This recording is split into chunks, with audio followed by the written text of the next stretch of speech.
All right, welcome back to the Sports Circus. I am your host today, Lenny Atkins, the voice of the people. Sal, the ringmaster, is not in right now for this segment, and sometimes that can be a good thing. And we also have our WNBA champion and correspondent from the big state of Texas, because she only goes big. That's right, Alicia Thompson. So What's up, guys? This segment right now is brought to you by the American Business Trust Company. They specialize in startup consulting, sales and marketing, corporate strategy, and venture capital. Visit them online at abtrustco.com, or you can call them at 657-600-1876. That's the American Business Trust Company, 657-600-1876. Call them today, and they'll start up your business right.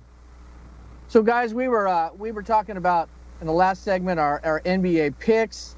I really feel, and I really hope that there's going to be some sleeper, Alicia, that comes out of nowhere. I think it would be great in the NBA if Golden State got upset. That's my one marquee. In the East, nobody's going to look at Cleveland getting beat. Now that would be a monumental shock if King James got beat. I mean, even when his teammates seem to go down, ill, injured, whatever, out of their mind and mental habits, he can still carry the load on his own shoulders. But what do you think, in my theory, what if somebody from the West, either a Golden State or let's say the San Antonio Spurs, got knocked off? What do you think that would do for the game's benefit? Oh my gosh, that's kind of just brings me back to the whole University of Connecticut and women's basketball. It's like, can somebody knock off UConn? I mean, of course, you always have people that root for the underdog and those that aren't expected to win a game. So Cleveland's not expected to be beaten. So to have a team come in and Toronto, and knock Cleveland out, that would just be huge, because it gives kind of opens up the field for everybody else to come in and make something happen. So I think when you are the champions, you've been the champions, you're on top, everybody is running and gunning for you. And so it puts a little bit of extra pressure on a good team like Cleveland or say Golden State. But that's what makes them champions, is being able to overcome all that and remain up there. Do not let those sleeper teams come in, because you're not a good team if you let a sleeper team come in and knock you off. Really, you're that. No, that's true. But you know what else makes champions in the NBA anymore? It's not so much the coaching. It's not so much the organization. It's the acquiring of the superstars, putting together the big three, mainly, just like LeBron. Oh, I'm going to take my talents to South Beach. They make a big old, special out of it with Jim Hollywood Gray. Movie. Yeah, I got so sick of that thing. I mean, I would have rather watched a third grader finger paint than watch LeBron James with Jim Gray sitting there and everybody kind of biting at their nails. Where will he go? On the edge of their seat. Will he go? Yeah. And look, I got a lot of family that live in Cleveland. I've got a lot of love for Cleveland, but I'll tell you right now, just like any fans, they flip-flop, because remember when they burned his jersey, don't come back, we don't want you. Oh, yeah. And then all of a sudden he says, oh, yeah, I'm coming home. Boy, they got the banners, they got practically, neon lights for the guy. We love you for coming back, but maybe you know this or not, but Cleveland has always been known, because of their lack of sports championships, as the mistake by the lake. Okay, that was their moniker, and now it's no longer, and it's because King James went and brought him to the promised land.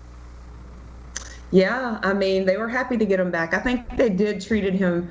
They treated him pretty poorly in that situation because I felt like it was his decision. A player, he was thinking about getting a championship ring. Every player, that's why they play. You play professional basketball to get a championship ring, And so for him, he wanted to put himself in the best situation to do that. Now I'm a LeBron fan. I've always been a fan of his, and I think he did draw that process out a little bit, but why not milk it?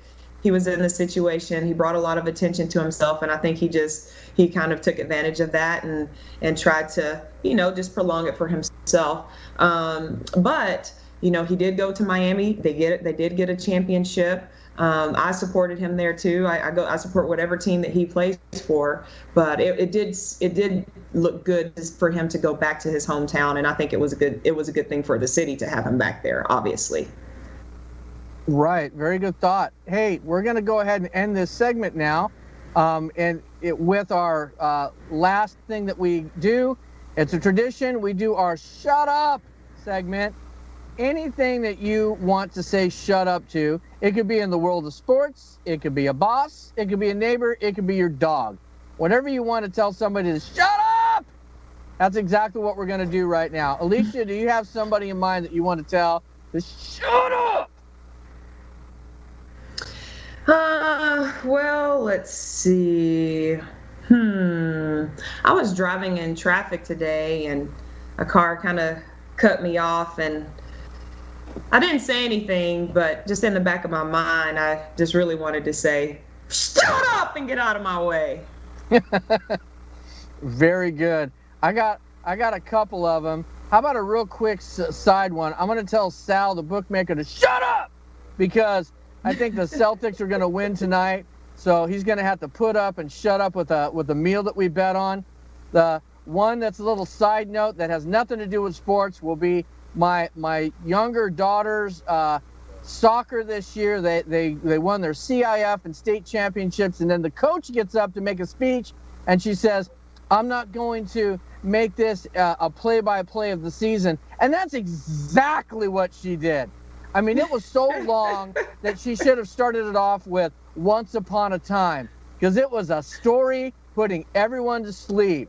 So, Coach, you know who you are. I'm going to do this for the sake of my daughter. Okay, Coach Looney, Valley Christian School, shut up and make your speeches a lot less longer. And then the other thing that I want to shut up in the world of sports is ESPN. ESPN's over here talking about how many people that they're laying off. They're laying off 200 people. And, I mean, if they were going to make a statement and get some pub on themselves, don't announce how many people you're laying off. That's hurting people in their pocketbooks. Just make it a press statement. Don't make it a big deal. So, you know what, ESPN, you and your layoffs, that was so lame of you. I just got to give you, hey, Alicia, let's do it on 3, okay? 1, got you. 2, 3. Shut up! There you go. Oh, yeah. So, guys, thank you so much for watching this edition of the Sports Circus. You can catch the Saturday show at 8 a.m. on 9:20 a.m. The Game. You can catch it also Saturday at KCAA. That's in Southern California area at 106.5, 102.3, and 10:50 a.m. And also on 10:60 a.m. on Tuesday nights in Arizona. That would be from 8 p.m. to 9 p.m. So for Alicia Thompson and for Sal the Bookmaker, I'm Lenny Adkins, Voice of the People. God bless you guys and have yourself a great day.